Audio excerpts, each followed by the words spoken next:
Assalamualaikum warahmatullahi wabarakatuh. Bismillahirrahmanirrahim. Alhamdulillahirabbil alamin. Wa afdhalus salati wa atammu taslimi ala sayyidina Muhammadin wa ala alihi wa sahbihi ajmain. Rabbi shrah li sadri wa yassir li amri wahlul 'uqdatam min lisani yafqahu qawli. Subhanaka la ilma lana illa ma 'allamtana innaka antal alimul hakim. Allahumma akhrijna min zulumatil wahmi wa akrimna binuril fahmi waftah alaina bima'rifatil ilmi wa sahhil akhlaqana bil hilm waj'alna mimman yastami'una al-qawla fayattabi'una ahsana. Allahumma آت نفوسنا تقواها وزكها أنت خير من زكاها أنت وليها ومولاها.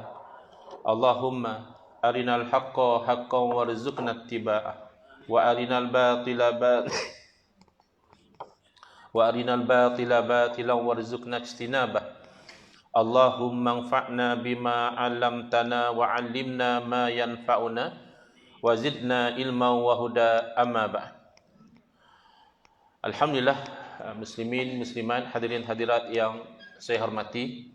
Moga-moga kita semua dirahmati dan diberkati oleh Allah Subhanahu wa taala, dan moga-moga kita semua dikurniakan oleh Allah Subhanahu wa taala kefahaman yang baik di dalam urusan agama, sesuai dengan sabda junjungan Nabi kita Nabi Muhammad sallallahu alaihi wasallam, man yuridillahu bihi khairan yufaqihu fid din. Barang siapa yang Allah nakkan dengan dia tu kebaikan, nescaya Allah berikan dia faham di dalam urusan agama. Dan moga-moga kita juga dikurniakan akhlak yang mulia sesuai dengan sabda Nabi sallallahu alaihi wasallam, innama bu'istu liutammima makarimal akhlak. Hanya saja aku dibangkitkan demi untuk menyempurnakan kemuliaan akhlak.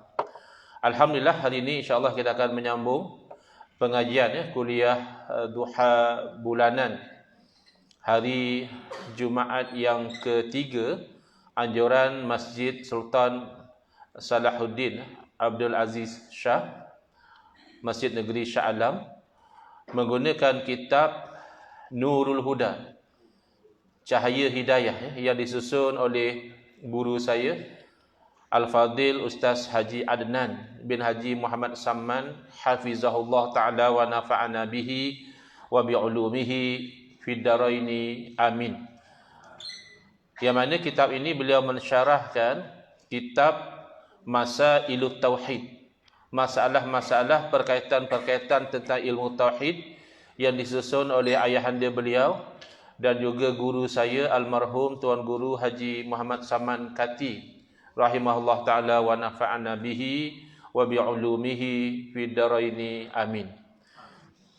Baik, nuskah cetakan Akademi Jawi Malaysia, kita sampai ke muka surat 43. Kita akan masuk ke bab yang baru, iaitu diberi tajuk kenyataan sifat-sifat salbiyah. Soalan: nyatakan apa makna salbiyah dengan ijmal. Makna secara keseluruhan salbiyah itu makna apa? Dan sebutkan dengan tafsil, yakni secara terperinci, yang dimaksudkan dengan sifat salbiyah itu yang mana satu, beserta dengan dalil-dalilnya bagi tiap sifat. Ini adalah ciri-ciri belajar ilmu akidah, ilmu tauhid, dia mesti dengan dalil. Berbeza kalau kita belajar fiqh, tengok tahap kita, ada kalanya kita hanya belajar hukum je, kita tak belajar dalil. Kita belajar khusus haji misalnya, ini rukun haji, ini wajib haji, ini begitu begini, tapi dalil tak diajar. Itu fiqh. Tidak mengapa, kerana ia lebih kepada keperluan untuk beramal. Dan untuk orang yang tidak mampu berijtihad, tidak sampai level ulama mujtahid, memang nak tak nak dia wajib bertaklid. Dia kena ikut fatwa para alim ulama. Kalau dia tahu dalil, itu hanya tambahan ilmu saja. Bukan berarti dia berkemampuan untuk mengeluarkan hukum direct daripada Quran dan hadis, belum lagi. Tapi untuk akidah, memang mesti dalil. Kerana akidah yang sahihah, akidah yang benar adalah i'tiqadun jazimun, keyakinan yang jazim maknanya yakin, tidak ada ragu-ragu, yang pasti. Mutabikun lil haqqi, keyakinan yang yakin itu ataupun kepercayaan yang pasti itu mestilah kena dengan yang sebenar. Kalau yakin tapi batil, itu akidah yang tidak betul. An dalil, itu elemen yang ketiga, iaitu berasaskan kepada dalil. Maka para ulama khilaf, kalau orang itu akidahnya itu yakin, dan yang dia yakin itu pula betul, cuma dia tak tahu dalil. Dia yakin itu hanya kerana ikut saja. Adakah sah iman dia? Sebahagian ulama mengatakan tidak sah, kerana dia ikut-ikutan. Tapi yang pendapat yang kuat mengatakan masih sah, kerana imannya itu betul dengan realiti. Tak bercanggah dengan kebenaran, tinggal lagi dia berdosa. Masih berdosa kerana meninggalkan mengetahui dalil. Ini ciri belajar akidah, kena tahu dalil. Sebab tu terus ditanya dalam soalan berserta dengan dalil bagi tiap-tiap sifat. Baik. Jawapan. Makna sifat salbiyah itu iaitu yang menunjukkan di atas menafikan sesuatu yang tidak layak dan tidak patut bagi zat Allah Ta'ala. Ini sebenarnya sudah makna yang istilah. Kalau makna yang lurawi, the literal definition of salbiyah adalah negatif. Salbiyah tu negatif. Dalam bahasa Arab kadang disebut al-anasir al-salbiyah. Dalam bahasa Melayu kalau kita terjemah unsur-unsur. Unsur tu asalnya bahasa Arab. Unsur tu satu. Kalau banyak anasir. Kan kita pun dah ambil juga kan anasir. Saya ingat dulu selalu dalam berita anasir subversif. Kan. Jadi itu bahasa Arab asalnya. Jadi kalau anasir salbiyah berarti unsur-unsur yang negatif. Apa maksud sifat-sifat yang negatif bagi Allah? Takkanlah Allah Subhanahu Wa Taala ada sifat yang negatif. Kalau kita manusia ni ada sifat yang positif, ada sifat yang negatif. Tak mungkinlah Allah Ta'ala pula ada sifat yang negatif. Bukan maksudnya negatif tu tak baik, bukan.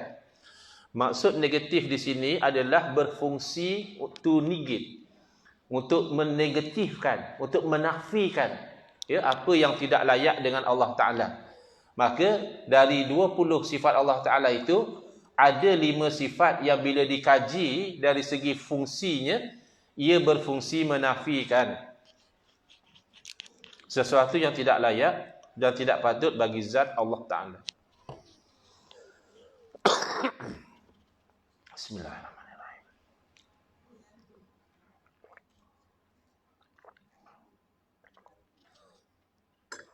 Saya ulang. Rasa macam orang politik pula, saya ulang. Orang politik kan kalau ceramah, saya ulang kan. Tak apalah, kita orang biasa pun kadang-kadang kena ulang juga. Supaya benda tu lekat dalam pemikiran kita. Kalau orang politik, saya ulang tu supaya orang percaya. Kan orang skeptikal, orang politik cakap ni biar betul kan. Dia terpaksa ulang lah supaya orang percaya. Kita dalam pengajian ni kita ulang supaya benda tu lebih mantap dalam ingatan kita. Makna sifat salbiyah iaitu yang menunjukkan di atas menafikan. Itu elemen salbiyah tu pada menafikan tu. Apa yang dinafikan? Sesuatu yang tidak layak dan tidak patut bagi zat Allah Ta'ala. Iaitu 5 sifat. Ini dah jadi terperinci. Pertama, kidam. Nanti kita akan lihat kidam menafikan apa. Kita cerita teruslah. Senang, ringkas. Nanti cerita lagi, tak ada masalah. Tak ada peraturan pun kan. Kalau dah cerita, tak ada cerita lagi. Cuma kalau dengan kawan-kawan tu ada kan jenis macam tu. Bila kita nak cerita, dia pun ulang lagi. Ini kali ke-7 ke-8 ada cerita kan. Tapi dalam pengajian tak apa, ulang banyak kali, insya-Allah kita akan lebih ingat. Kidam bererti menafikan permulaan bagi wujud Allah. Sebab bila kita dah yakin Allah wujud, sifat nafsiyah, kan nanti ada pula orang tanya, Allah wujud tu semenjak bila ya? Maka kita jawab tidak ada. Tidak ada yang namanya semenjak bila. Wujud Allah dia ada dua cara kita nak sebut. Pertama, menafikan permulaan bagi wujud Allah, atau kita boleh kata wujud Allah itu tidak didahului oleh tiada. Jadi menghubungkan wujud Allah dengan tiada itu dinafikan. Yang kedua adalah baqa. Baqa adalah menafikan penakhiran bagi wujud Allah. Kalau orang tanya, habis Allah wujud ni sampai bila? Sampai bila tu tak ada. Allah wujud selama-lamanya.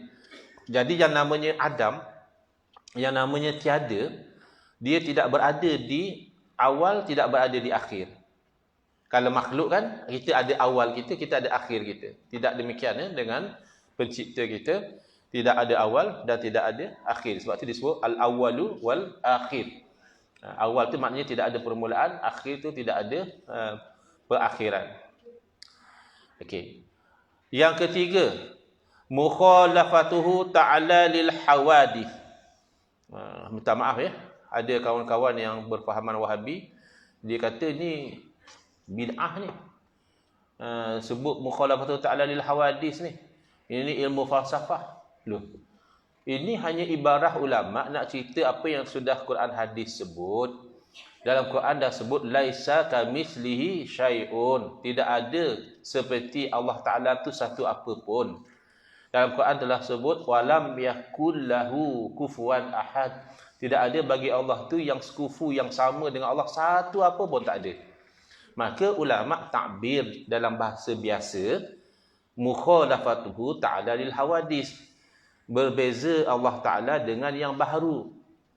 Hawadis tu istilah dalam ilmu ni. Sebab nak bagi tahu lain daripada Allah Ta'ala dan sifat-sifat Allah, baru semuanya. Walaupun mulia, misalnya malaikat, para nabi kan mulia. Adakah mereka seperti Allah juga? Qadim? Tidak. Lain daripada Allah, semuanya baharu. Habis Allah sama ke dengan mereka? Tidak. Itu nak menafikan tu. Menafikan persamaan. Jadi sifat mukhalafatu alal hawadis ni sifat salbiyah. Salbiyah ni menafikan. Menafikan apa? Menafikan mumatsalah. Menafikan bersamaan Allah dengan makhluk tidak sama. Ini kat sinilah syirik boleh berlaku. Bila orang menyamakan makhluk seperti Allah, syirik. Ataupun menyamakan Allah seperti makhluk. Allah macam makhluk juga, ya.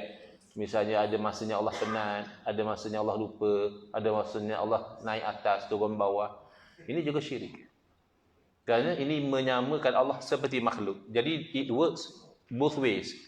Sebab tu kalau orang yang belajar bahasa Arab, dia faham. Mukhalafah ni di atas wazan timbangan mufa'alah. Dia akan tambah huruf alif selepas huruf yang pertama. Contoh ya. Qatala. Qatala Umaru Zaidan. Umar membunuh Zaid. Contoh. Tapi kalau kita tambah huruf alif, dia jadi qatala. Qatala Umaru Zaidan, itu maknanya Umar dan Zaid saling berbunuhan, saling berlawan. Sebab dia akan datang daripada dua pihak. Ya, ini namanya wazan mufa'alah. Kalau qatala, satu pihak saja. Satu orang ambil pisau, tikam. Itu qatala. Tapi kalau qatala, kedua-dua pihak, dua-dua ada pisau. Masing-masing cuba nak bunuh lawan dia. Itu qatala. Jadi di sini bukan saja khalafah, dia khalafah. Mana Allah tidak sama seperti makhluk, makhluk tidak sama seperti Allah. Dia nak bagi mantap. Nak menafikan persamaan itu tidak ada.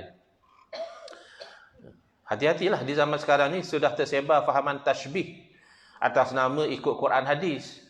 Dia main dengan ayat mutasyabihat. Sedangkan ayat mutasyabihat ini untuk diimani, bukan untuk diletak makna. Makna serah pada Allah. Wa ma ya'lamu ta'wilahu illa Allah. Tidak ada yang tahu makna daripada ayat mutasyabihat kecuali Allah. Ya serah pada Allah.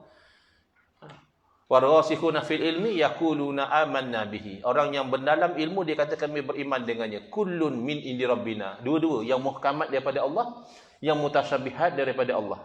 Kalau kamu memahami ayat mutasyabihat dengan makna yang membatalkan ayat muhkamat, seolah-olah ayat mutasyabihat saja daripada Allah. Padahal yang muhkamat itu hunna umul kitab. Muhkamat itulah yang menjadi induk kepada Al-Quran. Yang menjadi tonggak pada Al-Quran itu muhkamat. Mutasyabihat memadai kita beriman Yang namanya istiwa itu istiwa, makna serah kepada Allah. Yang namanya yadullah tu yadullah, tapi makna serah kepada Allah. Mereka tidak. Mereka kata istiwa tu mana Allah atas arash. Cuma atas arash Allah tu tak samalah macam makhluk. Macam mana? Kamu dah letak satu ciri yang tak layak dengan Allah, kemudian kamu nak cover dengan mengatakan tak sama dengan makhluk, tak selesai. Kalau kita ambil contoh yang ekstrim, contoh ni Wahabi pun tak kata macam tu. Wahabi pun tak pegang macam tu.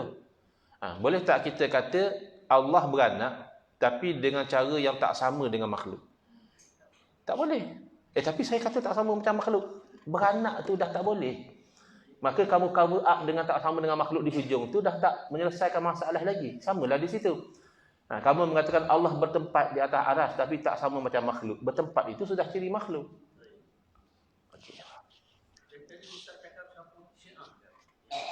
Yang berfahaman tasbih ni, Wahabi.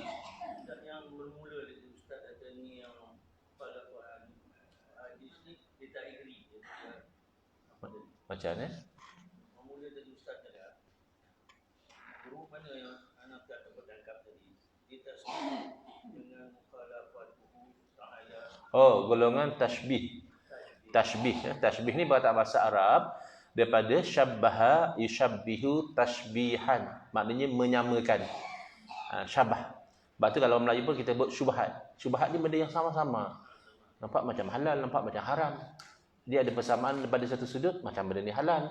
Tak pada sudut lain sama macam yang haram. Itu syubhat. Jadi tashbih ni golongan yang dia berinteraksi dengan ayat Quran dengan cara yang salah. Bukan dia tolak ayat Quran tak. Dia pegang. Tapi dia salah faham. Sebab dalam Al-Quran sendiri dah cerita. Kenapa dia pilih? Saya lihat, alang-alang kita sentuh tentang mukhalafatu ta'ala lil hawadis ini. Yang menjadi panduan kita dalam bab ini adalah ayat Al-Quran, ayat 7. Surah Ali Imran. Ayat 7, surah Ali Imran. InsyaAllah kalau kita pegang dan faham betul-betul ayat ni, kita tak keliru dalam bab ayat-ayat mutasyabihat ini. Dalam Al-Quran Allah berfirman, huwallazi anzala 'alaikal kitaba. Dia Allah Taala yang menurunkan kepada kamu, yakni kepada Nabi SAW, Al-Kitab. Apa dia Al-Kitab? Al-Quran. Minhu ayatun muhkamat. Jadi istilah muhkamat mutasyabihat ni bukan ulama yang letak. Ada sesetengah istilah ilmu ulama yang letak. Tapi istilah muhkamat mutasyabihat dalam Quran sebut. Dan sebahagian daripada Al-Quran itu Allah kata adalah ayat-ayat yang muhkamat. So apa peranan ayat muhkamat ni? Hunna ummul kitab. Dia adalah induk kepada Al-Quran. Maknanya inilah dia punya teras dia. Nak kena pegang betul-betul. Jangan sampai terbatal ayat muhkamat. Wa ukharu mutasyabihat. Tapi ada lagi ayat lain-lain sifatnya mutasyabihat. Okey. Yang ini ciri orang yang tergelincir dalam berinteraksi dengan ayat mutasyabihat. Allah sendiri cerita, fa ammal ladina fi qulubihim zayghun. Adapun orang yang dalam hati-hati mereka itu ada zayg. Zayg di sini maknanya bengkok, cenderung kepada sesat. Hati itu cenderung pada sesat. Apa yang dia buat? Fayattabi'una ma tashabaha min. Maka mereka akan ikut yang sama-sama tu. Yang sama-samanya seperti Allah bertempat. Dia ikut yang tu. Yang sama-samanya seperti Allah ada anggota tangan. Dia ikut yang tu. Ini siapa kata? Bukan saya kata. Boleh cek dalam kitab Tafsir Al-Jami' li Ahkamil Quran. Jadi Imam Qurtubi rahimahullah ta'ala menerangkan yang dikatakan orang yang ikut mutasyabihat ni sama ada golongan malahidah. Golongan orang yang tak percaya Tuhan. Dia kata Quran ni tak betul. Bukti ni ada ayat-ayat macam ni. Ayat-ayat yang sama-sama macam ni. Itu satu golongan yang dia gelincir dengan ayat mutasyabihat. Dan juga golongan seperti Syiah Qaramitah. Syiah Qaramitah ni Syiah yang hulu, yang mengatakan Quran yang ada sekarang ni bukan Quran sebenar. Ini Quran sahabat dia kata dia. Kan Syiah kan anti sahabat. Quran sebenar nanti bila Imam Mahdi turun. Ya ini memang jadi kafir lah. Bukan setakat ahli bid'ah lagi. Sebab dia menafikan Al-Quran. Jadi dia kata ni, tengok ayat-ayat macam ni. Ayat-ayat mutasyabihat ni. Ini bukti Quran ni rekaan. Bukan Quran sebenar. Itu yang kedua. Yang ketiga kata Imam Qurtubi adalah golongan musyabbihah. Dia pergi pada ayat-ayat Quran, hadis-hadis yang seolah-olah Allah ni bertangan, berkaki, dia kumpul. Akhirnya sepertinya Allah tu satu anggota. Ya, kepala macam ni, tangan ada dua-duanya sebelah kanan, ada betis, ada macam ni, jari macam ni.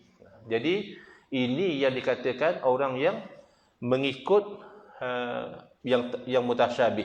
Hatinya bengkok. Wa ammal ladzina fi qulubihim zaid. Adapun orang yang dalam hati-hati mereka tu ada zaid, yang ada bengkok, cenderung pada sesat, dia akan ikut yang mutasyabih. Kita tak nak yang macam itu. Bukan tak beriman. Beriman kena beriman dengan ayat-ayat kedua-duanya. Muhkamat daripada Allah, mutasyabihat daripada Allah. Tapi jangan ikut yang sama-sama tu. Okay? Wa ammal ladzi qulubihim fayattabi'una ma tashabaha ibtigha al-fitnati, kerana dia nak cari fitnah, ya. Fitnah di sini boleh bermakna pergaduhan, dia boleh juga bermakna fitnah dengan makna kesyirikan. Ada orang kata fitnah makna kita fitnah orang lain, bukan. Ada orang-orang yang jahil datang komen dekat Facebook, dia kata orang tu cari fitnah, dia fitnah orang lain kata sesat, bukan. Dia akan cari pergaduhan dan perbalahan, wabtigha at-ta'wili, dan dia nak letak juga tafsir. Kat situ pun dia kata ni tak boleh takwil. Takwil dengan makna tafsir di situ, bukan makna meletakkan makna yang sesuai. Takwil ni dia ada banyak makna. Jadi orang tu dia nak juga letak makna. Padahal orang yang wa ma ya'lamu ta'wilahu illallah. Padahal tak ada yang tahu makna daripada ayat mutasyabihat kecuali Allah. Maka di situlah datang metod yang pertama dalam berinteraksi dengan ayat mutasyabihat, namanya tafwid. Tafwid ni makna serah bulat-bulat. Apa makna istiwa? Wallahu a'lam. Istiwa tak Allah Taala, ya istiwa. Istiwa macam mana? Wallahu a'lam. Istiwa'an yaliqu bihi jalaluh. Istiwa maknanya istiwa yang layak dengan Allah. Tak diletakkan makna. Tapi golongan yang keliru dan mengelirukan, dia telah memaknakan istiwa itu dengan makna berada di atas arasy. Kemudian baru dia kata serahlah macam mana cara Allah ada atas arasy tu caranya macam mana serah pada Allah. Itu lain. Kita nak serah daripada awal apa makna istiwa tu, serah kepada Allah. Wa ma ya'lamu ta'wilahu illallah. Itu cara pertama. Tapi ada setengah bacaan dia tidak berhenti dekat situ. Dia sambung lagi, wa ma ya'lamu ta'wilahu illallahu warrasikhuna fil ilm.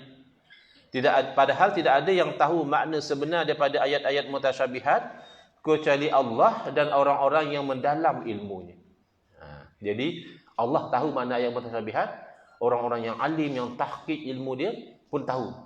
Maka inilah datang metod yang kedua, namanya takwil. Jadi orang-orang yang ulama ni dia kaji daripada banyak-banyak makna perkataan itu, mana yang tidak bercanggah dengan akidah. Contoh ya, ayat Ar-Rahmanu 'alal 'arsy istawa. Wajib kita orang Islam beriman dengan ayat ni. Wajib kita beriman dengan istiwa. Jadi ada orang kata kita ahli sunnah ni tak beriman dengan Quran. Tak betul. Kita beriman dengan istiwa. Cuma apa makna istiwa? Makna istiwa itulah kita boleh pilih tafwid, serah pada Allah, tak payah bincang. Benda tu Allah yang tahu. Yang pasti layak dengan Allah. Atau kita ambil metod takwil. Kerana ikut bacaan yang kedua, orang yang mendalam ilmu juga tahu makna ayat mutasyabihat. Okay. Jadi mereka kaji. Perkataan istawa dalam bahasa Arab ada banyak makna, sampai kepada lebih kurang 14 atau 15 makna. Boleh dengan makna duduk, boleh dengan makna bertempat, boleh dengan makna kembali straight, kembali stabil, boleh dengan makna pertengahan, boleh dengan makna menguasai, boleh dengan makna menggagahi. Jadi ada banyak makna. Jadi makna yang tidak bercanggah dengan akidah itulah yang mereka masih terima. Kalau mengatakan Allah duduk, duduk itu tidak layak dengan Allah. Kalau duduk dari segi bahasanya berarti memberatkan jasad pada bahagian punggung. Itu sebab kamu bayangkan makhluk. Sebab itu kita kata jangan namakan duduk. Kerana duduk itu sifat makhluk. Nanti dia akan tuduh kita pula, itu sebab kamu yang bayangkan macam tu. Bukan, ini bahasa. Duduk tu dari segi bahasa ada makna dia. Maka jangan kamu nisbahkan sesuatu yang maknanya itu tidak layak dengan Allah. Jadi makna duduk itu tidak layak dengan Allah. Makna bertempat itu tidak layak dengan Allah. Tetapi kalau dimaknakan dengan makna menguasai, Ar-Rahmanu 'ala al-'arsy istawa, ai Ar-Rahmanu 'ala al-'arsy istaula. Allah menguasai arasy. Bercanggah tak dengan akidah? Confirm tidak bercanggah. Bahkan mereka pun tidak akan kata Allah tidak menguasai arasy. Walaupun mereka tak setuju. Mereka kata tak boleh takwil. Ya, mana boleh takwil? Tapi kalau kita kata, adakah kamu mengatakan Allah tidak menguasai arasy? Dia kata pasti Allah menguasai segala-galanya. Mana dari segi makna dia tak tolak. Ataupun makna qahara. Sebahagian ulama menerima makna qahara. Qahara ni makna menggagahi. Ya. Kan salah satu nama Allah Al-Qahhar. Yang maha menggagahi. Maknanya apa? Kita semua ni terpaksa ikut Allah. Kita nak macam ni, tapi kalau Allah nak macam lain, kita terpaksa ikut. Jadi adakah Allah menggagahi arasy? Arasy itu terpaksa ikut kehendak Allah? Ya betul. Maka makna ini diterima. Ini metod takwil. Dan kalau yang menolak takwil sebenarnya mereka hanya mengikut taklid kepada Al-Imam Ibn Taymiyah. Sebelum pada Al-Imam Ibn Taymiyah, ulama tidak mempertikaikan takwil. Kenapa? Kerana takwil maknanya kita alih satu lafaz.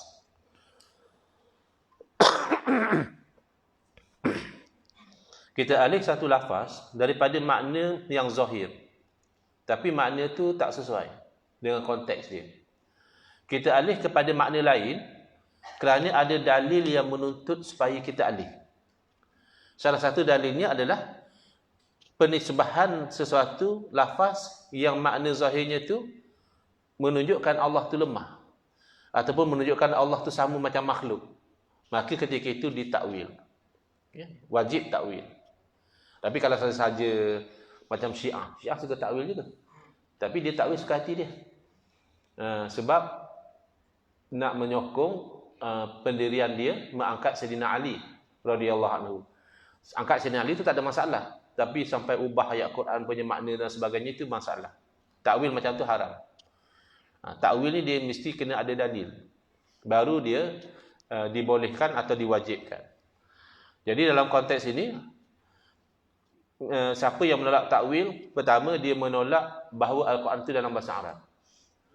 Kerana bahasa Arab dia ada makna zahir, ada makna yang majazi, ada makna yang actual, ada makna yang metaphorical. Bukan bahasa Arab saja, bahasa kita pun ada. Misalnya lah orang cakap engkaulah permata. Masa pula orang tu jadi permata. Itu kan gambaran satu yang berharga. Maknanya kau lah permata, engkau tu sangat berharga dalam hidup saya. Ibarat permata. Tapi tak adalah nak syarah panjang-panjang. Cukuplah dia kata engkau permata, faham. Ya. Jangan pergi depan cermin bila masa lah aku jadi permata ni. Itu kan tak ada. Orang akan faham ikut konteks.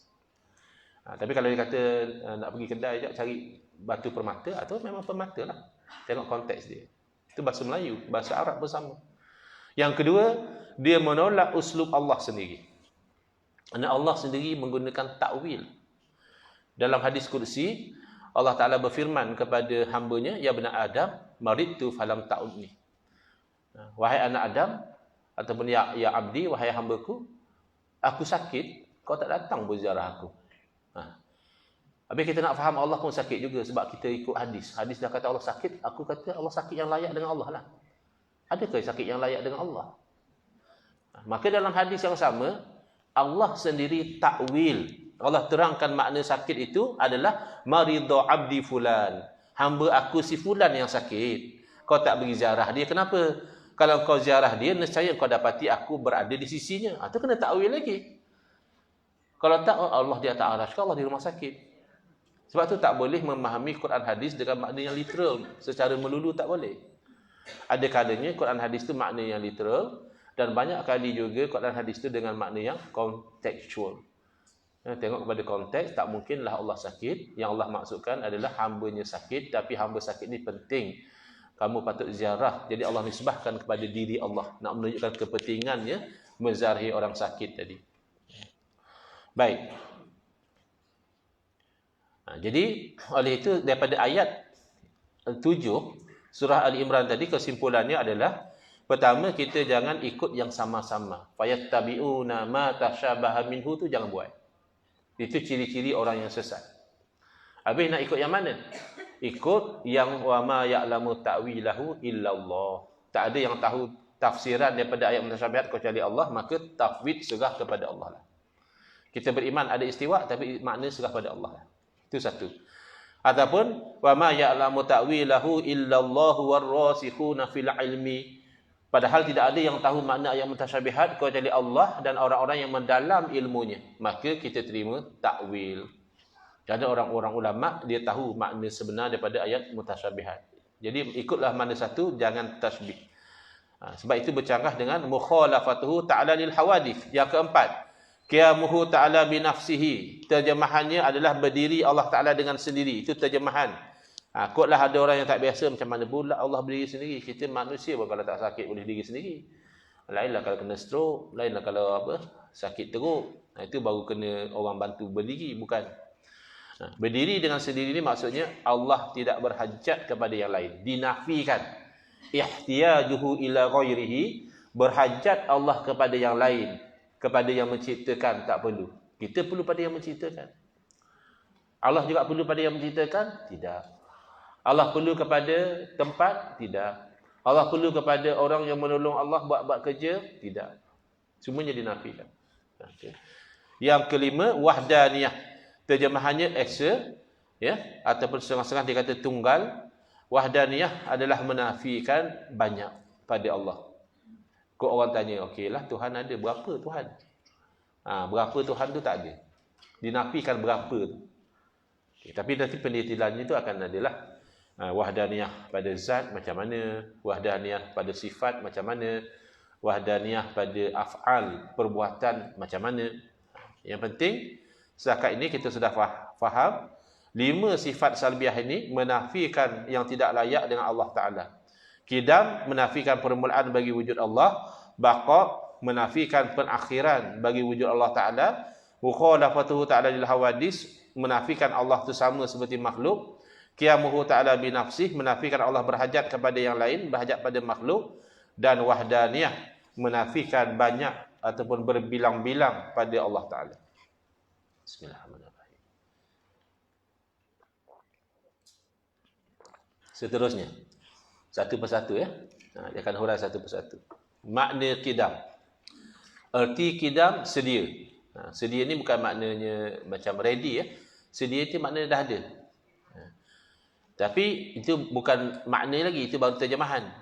Maknanya adalah menafikan permulaan bagi wujud Allah Ta'ala, yakni adanya Allah Ta'ala itu tidak didahului oleh Adam. Tidak didahului oleh tiada. Ya. Adam, Ain. Ain dan Mim. Adam. Bahasa Arab, maknanya tiada. Lawannya baharu.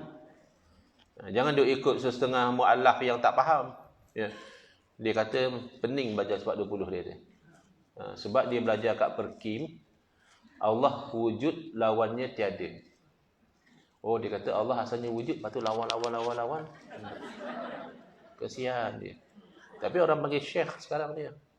Kesian, dia tak faham tapi dia membawa ketidakfahaman dia tu untuk condemn punya surat 20 tak betul lah. Lawan di situ bukan makna fight, ya. Lawan di situ maknanya opposite. The opposite of ada adalah tiada. Okay. Jadi the opposite of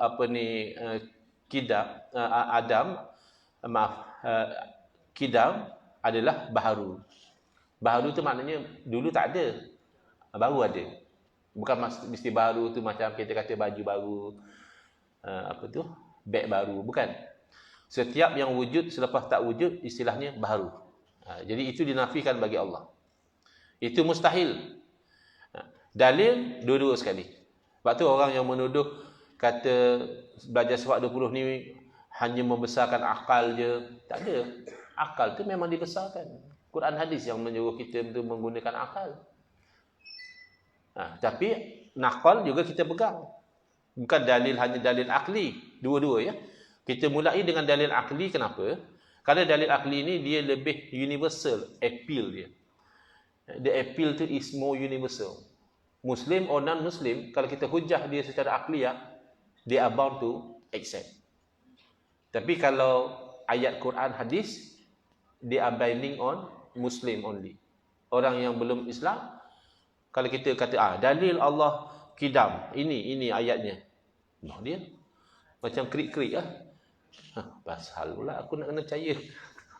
Tapi kalau dalil akli, dua-dua akan terikat. Yang Muslim akan terikat dengan dalil akli, yang bukan Muslim juga terikat dengan dalil akli. Maka dibawa dalil akli terlebih dahulu ya.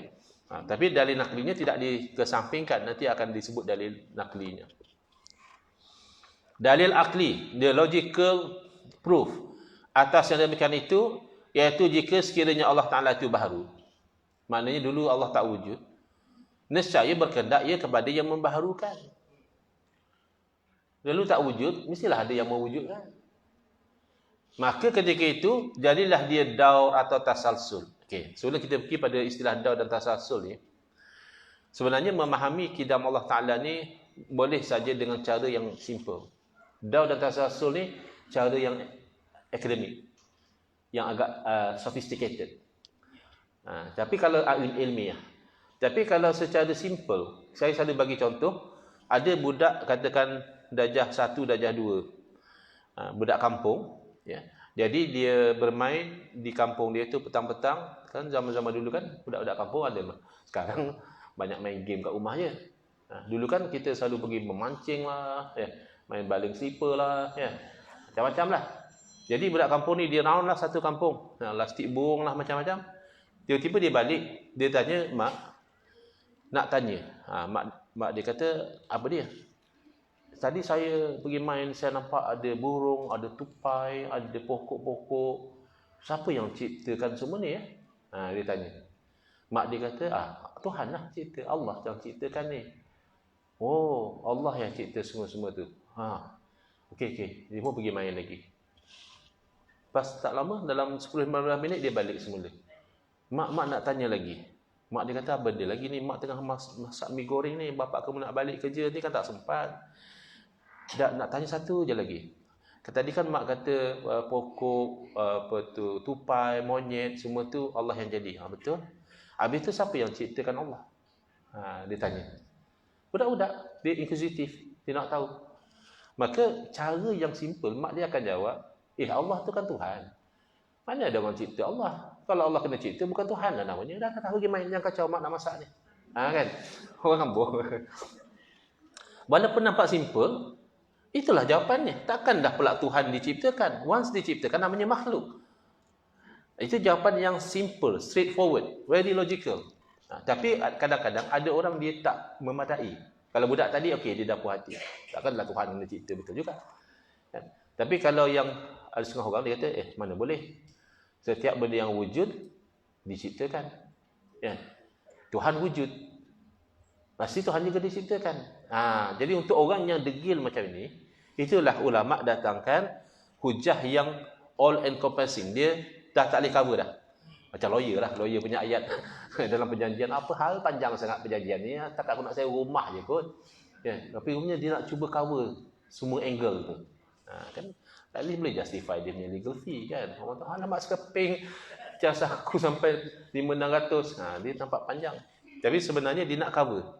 Jadi ini hujah ni nak cover semua kemungkinan. Kalaulah Allah Ta'ala itu baharu, maknanya bukan bersifat kidam. Nescaya berkehendak ia kepada yang membaharukan, maknanya yang menciptakan dia. Maka tak kala itu jadilah dia daur. Daur ni perkataan bahasa Arab daripada daro yaduru, daur. Maknanya pusing. Kalau kita pergi kat negara Arab, kita tanya, aina hadad dukan? Kat mana kedai ni? Dia kata indad dor. Dekat roundabout maksudnya. Daur tu pusing. Roundabout. Dan ataupun tasalsul. Tasalsala ya tasalsalu, tasalsulan maknanya berantai-rantai. Kalau kita kata silsilah. Ini silsilah nenek moyang saya misalnya. Ataupun orang ambil tarikat, ini silsilah saya ambil ijazah tarikat misalnya. Maknanya mata rantai. Dalam hadis, ini silsilah sanad riwayat hadisnya. Kan ada dengar tak hadis musalsal? Pernah dengar? Hadis musalsal tu dia memang baca satu persatu. Ambil hadis ni daripada guru dia, daripada guru, sorang-sorang dia baca sampai pada Nabi sallallahu alaihi wasallam. Bahkan kadang dia gayakan sekali apa yang diriwayatkan dalam hadis tu. Kalau dalam hadis tu kata tentang memberi makan kurma, masa diriwayatkan hadis tu pun dia memang beri makan kurma. Untung juga hadis musalsal kan. Ada kalanya dapat kurma, ada kalanya dapat tasbih. Ya, dalam hadis tu macam-macam. Jadi, ceritanya tasalsul ni maknanya bersambung-sambung. Apa makna daur di situ? Seperti tungku yang 3. Stool lah. Tungku kaki 3, stool dekat kedai tu, dekat kedai kopitiam selalu ada kan. Jadi maknanya yang ini berhajat kepada yang ni, yang ni berhajat kepada ni, yang ni berhajat kepada yang ni. Tak mungkin. Contoh, orang tu dia fikir, siapa cipta alam? Allah. Siapa cipta Allah? Dia kena kata Allah tidak ada pencipta. Sebab Allah tu bersifat kidam. Tak, dia tak nak terima. Maka Allah diciptakanlah kalau macam tu. Kalau kamu tak boleh terima sifat kidam, kamu kata Allah baru wujud, mana Allah diwujudkan. Nanti kamu akan tanya lagi, siapa yang mewujudkan Allah? Kan contohnya dia kata dia tak boleh terima sifat kidam. Jadi dia kata Allah diciptakan oleh Tuhan lain. Tuhan A. Siapa yang ciptakan Tuhan A? Tuhan B. Siapa yang ciptakan Tuhan B? Tengok jam, nak masuk kerja ni. Allah lah balik. Itu kan mustahil. Daur tu kan mustahil. Allah diciptakan oleh Tuhan A, Tuhan A diciptakan oleh Tuhan B, Tuhan B diciptakan oleh Allah. Kan mustahil. Itu orang yang masih bekerja lah. Kalau orang pencen dia banyak masa. Dia masa tu jadi tasalsul. Tersasul terus dia. Dia tak fikir siapa yang ciptakan alam? Allah. Okey, setakat tu cantik dah. Dia fikir lagi siapa yang cipta Allah. Patut pada tu dia akan kata Allah bersifat kidam, selesai. Tak ada yang ciptakan Allah Taala. Allah wujud tanpa ada permulaan. Tapi dia tak buat hati, maka dia akan fikir adalah Tuhan lain. Tuhan A. Siapa yang ciptakan Tuhan A? Tuhan B. Siapa yang cipta Tuhan B? Tuhan C. Siapa yang cipta Tuhan C? Tuhan D. Nah, ni kan dah pencen, ada masa santai. Lepas tu orang tanya, "Dek, mana atuk kau lama tak nampak? Masuk hospital. Kenapa? Dah seminggu tak makan, fikir Tuhan, siapa cipta Tuhan?" Jadi, kan mustahil. Bersambung-sambung tak habis-habis itu mustahil. Jadi, apabila menafikan kidam, menatijahkan salah satu daripada dua yang mustahil, daur ataupun tasalsul, maka pastilah Allah Ta'ala itu bersifat dengan sifat kidam. Tapi saya tak boleh bayang kalau Ustaz macam mana yang kata Allah kidam, siapa suruh bayang? Memang Allah sepatutnya kita tak boleh bayang. Allah melihat segala-gala, kita tak boleh bayang. Kita boleh lihat setakat ni. Belakang pun kita tak nampak. Saya nampaklah sebab dalam skrin tu ada video saya sendiri. Tapi secara asasnya kita hanya nampak macam ni je. Kita tak nampak pun belakang. Tiba-tiba kita nak bayang nampak segala-galanya. Memang tak boleh bayang. Allah bukan kita untuk kita bayang-bayangkan. Allah bukan makhluk untuk kita bayang-bayangkan. Memadailah kita yakin Allah wujud tidak ada permulaan. Tak perlu kita bayangkan. Kerana tidak menerima kidam, menatijahkan perkara yang mustahil, iaitu daur ataupun tasalsul. Kalau berlaku tasalsul, nescaya tidak akan dapati satu pun daripada alam ini. Cipta Tuhan pun tak habis-habis lagi. Bila masa nak cipta alam? Kan sambung-sambung. Ya. Padahal memang kita dapati alam ni ada. Perlu kita ingat, Allah itu wajibul wujud. Allah wujud, kita pun wujud. Apa beza? Allah mesti wujud, kita mumkinul wujud, jaizul wujud. Boleh wujud, boleh tak wujud. Tapi kita wujud kenapa? Allah yang wujudkan. Adapun Allah tidak ada yang mewujudkan Allah. Kalau berlaku daur atau tasalsul, sepertinya tidaklah wajibul wujud. Padahal ini telah dilihat dalam perbahasan sifat wujud bagi Allah. Mana dalil naqli pula? Jadi dah selesai dalil akli. InsyaAllah kalau kita berhujah dengan orang yang non-Muslim pun, tak nak dia terasa terima. Tapi dalil naqli ini untuk orang beriman, dia sudah pasti Allah Ta'ala berfirman, huwal awwalu wal akhiru. Inilah Tuhan yang awal. Awal ni bukan awal nisbi. Ya? Kalau kita pun nisbi, siapa yang awal sekali datang kelas tadi? Saya yang paling awal. Ya paling awal nisbah saja. Semalam pun dah ada orang datang. Sebelum pada semalam pun dah ada orang datang. Tapi ini awal yang hakiki. Yang tidak ada permulaan. Itu maksud dia. Surah Al-Hadid ayat 3.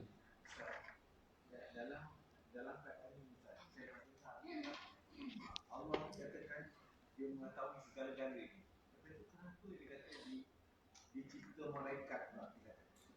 Dia dalam hal itu apa kaitan dengan malaikat? Pasal Allah memang tak berhadap dengan apa dia dengan sendiri. Jadi kenapa pula ada malaikat lah? Maknanya itu Ar-Raj, Nabi semua. Okey. Kalau ada orang tanya, kamu kata Allah Ta'ala tidak berhajat kepada yang lain, ya? Ini sebenarnya kita belum masuk lagi. Kita cerita ringkas saja tadi bila kita bincang qiyamuhu Ta'ala binafsihi. Nah, nanti akan ada perbincangan yang lebih lanjut. Apapun soalan telah diajukan. Macam mana kalau orang tanya, Allah tidak berhajat kepada yang lain, tapi Allah cerita malaikat, ada yang jaga hujan, ada yang cabut nyawa. Dan kalau Allah tak berhajat kepada yang lain, kenapa pula Allah ceritakan malaikat? Allah buat sendirilah. Okay.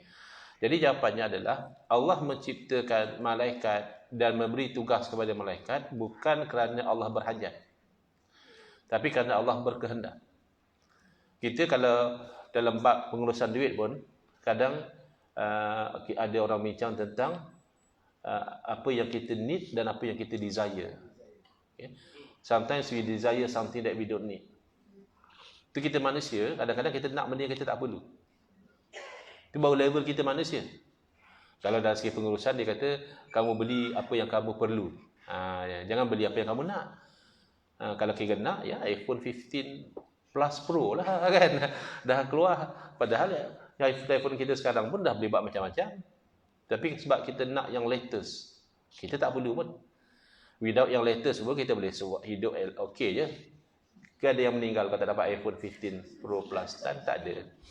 Tapi ramai yang kumpul duit, yang diri dia keluar je aku sambar satu. Kan? Itu namanya desire. It's not even a need. Itu baru level kita makhluk. Sometimes we desire something that we don't need. Allah yang memiliki segala-galanya, yang maha berkuasa, yang maha berkehendak, maka boleh saja Allah ciptakan dan Allah tidak perlu. Contoh, adakah Allah tidak jadi Tuhan lagi kalau kita tak semayang? Adakah Allah jatuh martabat Allah kalau semua orang maksiat pada Allah? Tapi kenapa Allah suruh kita semayang dan Allah larang kita buat maksiat? Bukan kerana Allah berhajat. Allah tak berhajat pada semayang kita, tak berhajat pada haji kita, tak berhajat pada zakat kita. Kita yang berhajat. Ada orang didengar macam tu, oh macam tu tak payah semayang Ustaz. Lu kau cuba dengar elok-elok. Allah yang tak berhajat pada semayang kau. Engkau berhajat supaya kau masuk syurga. Sama juga macam kita kata, Allah tak berhajat pada rezeki makan minum. Kau tak payah makan lah. Kan tak betul. Dia tak berhajat pada makan minum tu Allah. Kamu tu berhajat. Jangan tak makan tak minum pula. Mentang-mentang Allah tak berhajat pada makan dan minum. Allah yang tidak berhajat pada makan dan minum. Allah yang tidak berhajat pada salat kamu. Kamu berhajat. Jadi, itu jawapan dia. Allah mencipta langit bumi, syurga neraka, malaikat manusia, jin dan sebagainya. Bukan kerana Allah berhajat. Allah sudah Al-Khaliq sebelum Allah ciptakan alam. Bukan makna Allah cipta alam baru Allah tu Al-Khaliq. Tidak. Jelas ya? Okay, Alhamdulillah. Faedah. Maka Qadim, nisbah namanya itu 4 bahagi. Supaya orang tak keliru ya. Pertama, Qadim Zati. Iaitu tidak ada permulaan bagi zat. Itu hanya Allah Ta'ala saja. Qadim Zati, Qadim pada diri. Hanya Allah saja. Kedua, Qadim Sifati. Iaitu menafikan permulaan daripada sifat. Sifat tu tak ada permulaan. Itu juga hanya sifat Allah saja. Yang kita kata sifat-sifat makhluk tu, itu ada permulaan. Makhluk tu sendiri ada permulaan. Ya. Sifat apa kita kata? Tinggi, rendah, putih. Ya. Sebelum dia ada, apa yang tinggi?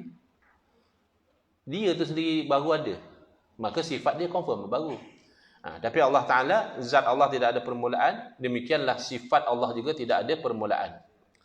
Yang ketiga, Qadim Idhafi. Iaitu terdahulu sesuatu daripada sesuatu. Pertama kita kata terdahulu bapa daripada anak. Tak ada orang yang anak dia lahir dulu baru bapa lahir. Kan tak ada. Tapi ini Qadim Idhafi. Bapa dia kita kata Qadim tu pun, Qadim Idhafi makna bapa dia pun ada permulaan juga. Dulu datuk dia pada bapa dia. Dulu moyang dia pada datuk dia. Tapi kita kata bapak dia dah lama, qadim tu lama kan. Kadang orang tak suka kata orang tua. Orang lama. Nampak macam pengalaman lebih kan. Jadi lama di sini adalah nisbi. Qadim boleh terjemah lama juga. Idafi ya. Yang keempat adalah zamani, iaitu terdahulu masa atau zaman. Wah, ini memang betul-betul ejaan Arab ni. Seperti terdahulu ithnain daripada thulatha. Apa benda ni? Nak habarnya terdahulu hari Isnin daripada hari Selasa. Jadi Isnin tu qadim lah nisbah pada Selasa sebab Isnin datang dulu. Soalan hujung-hujung kelas ni. Boleh jadi tak Selasa datang dulu baru Isnin? Macam mana? Boleh. Alhamdulillah. Boleh. Selasa minggu lepas datang dulu daripada Isnin minggu ni. Selasa minggu ni datang dulu daripada Isnin minggu depan. Makanya kalau kita think positif, bila kita nak cepat sampai-sampai nampak traffic light merah, kan orang lama. Ya. Kita patutnya, belum hijau dah sampai. Tu kan think positif. Belum hijau dah sampai. Ada orang alamak dah merah lah pula, kan? Tapi ini kalau minggu yang sama tak mungkinlah Selasa datang dulu baru Isnin ya. Isnin tu lebih dahulu daripada Selasa dalam minggu yang sama. Ataupun terdahulu zaman Nabi sallallahu alaihi wasallam dan para sahabat daripada zaman kita, dan sahabat radhiyallahu anhum daripada zaman kita. Qadim zati dan qadim sifati ini dinamakan juga qadim hakiki ya, qadim secara hakikat. Iaitu qadim bagi zat Allah dan segala sifat dan segala asma-Nya, nama Allah. Nama kita membaru. Kadang-kadang ada orang tukar nama pula. Kan? Masa duduk kat kampung, Maryam. Datang KL jadi nama Mary lah pula. Baru tukar nama. Adapun qadim hakiki itu tiada harus kita katakan bagi yang lain daripada Allah Ta'ala. Kalau qadim yang idafi boleh. Qadim yang zamani boleh. Qadim hakiki, siapa yang mengatakan yang lain daripada Allah qadim hakiki, nescaya kufur. Ini syirik ni. Seperti kaum falasifah. Yakni saintis ya, sebahagian lah, bukan semua. Saintis yang Muslim dia tak akan kata macam itu. Tapi kalau saintis yang non-Muslim, dia believe alam ni memang tak ada permulaan. Free thinker. Alam ni memang macam daripada dulu pun alam ni dah ada. Dia cuma berubah je. Yang mengiktikadkan qadim falakiyah dan anasir sama seperti ahli-ahli sains yang mengiktikadkan atau menganggap bahawa alam ini terjadi secara nature. Dia sebenarnya dia tukar nama je. Sebab dia sebagai orang yang saintifik, dia sepatutnya tahu tak mungkinlah alam ini jadi dengan sendiri. Mesti ada pencipta. So kalau kita tanya, habis alam ni jadi macam ni, dia stuck nak jawab. Dia kata Tuhan yang ciptakan, dia jadi setuju dengan kita. Dia kata actually this is called nature. Dia tukar nama je. Setiap dia kata God, dia kata this is nature. But inside dia punya pemikiran, dia pun tahu tak akan jadi sendiri.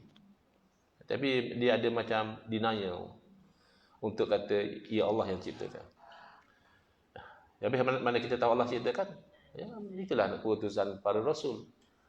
Satu, akliyah kita pun meyakini akan ada pencipta, disupport dengan para rasul yang beritahu yang menciptakan adalah Allah, yang maha mengetahui, yang maha berkuasa dan sebagainya.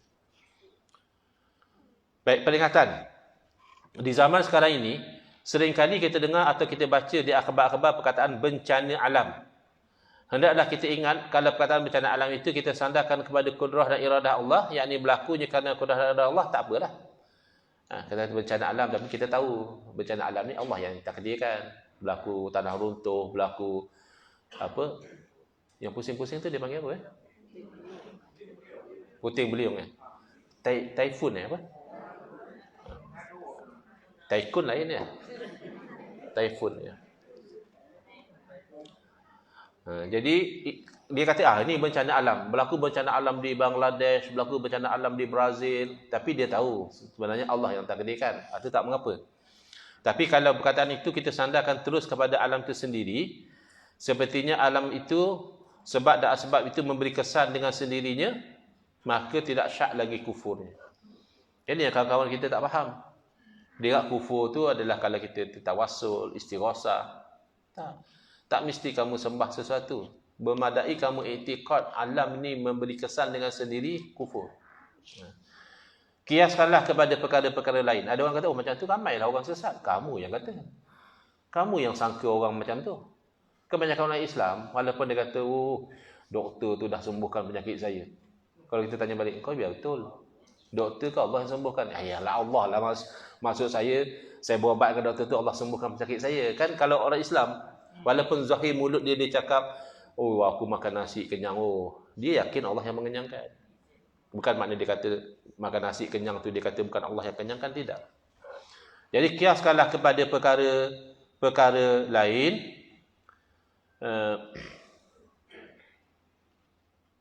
Seperti hakisan angin, hakisan air dan sebagainya. Ingatlah segala sebab dan asbab, ya.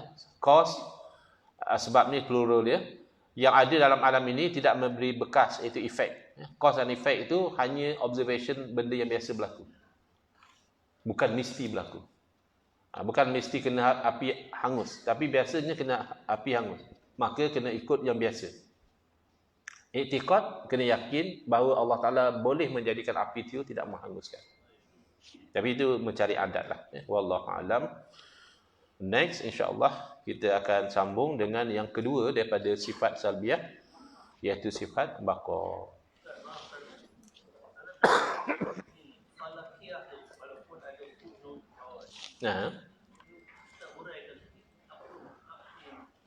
Baik, falakiyah di sini berarti alam semesta, maksudnya bulan, bintang dan sebagainya, bagi dia itu jadi dengan sendiri. Bukan Allah yang ciptakan. Tapi dalam Quran pun ada sebut bahawa langit dan buminya asalnya satu. Fafataqnahuma, lalu kami pisahkan. Itu yang dia kata dia teori of the Big Bang tu. Bila Allah pisahkan antara langit dan bumi itu, tapi tetap Allah. Tapi bagi mereka tak, ini semua berlaku secara nature. Bulan, bintang semua ni semua berlaku secara nature. Itu masuk falakiyah di situ. Belajar ilmu falak tak ada masalah. Belajar ilmu falak tu nak tahu kedudukan bersama. Bismillahirrahmanirrahim. Alhamdulillahirabbil alamin. Wassalatu wassalamu ala asyrafil anbiya'i wal mursalin wa ala alihi wa sahbihi ajma'in. Allahumma syrah sudurana wa ahsin akhlaqana wa azim ujurana wa nawwir qulubana bi nuri hidayatika kama natarada bi nuri syamsika abadan abada bi rahmatika ya arhamar rahimin. Walhamdulillahirabbil alamin. Amin ya rabbal alamin. Wal afu minkum.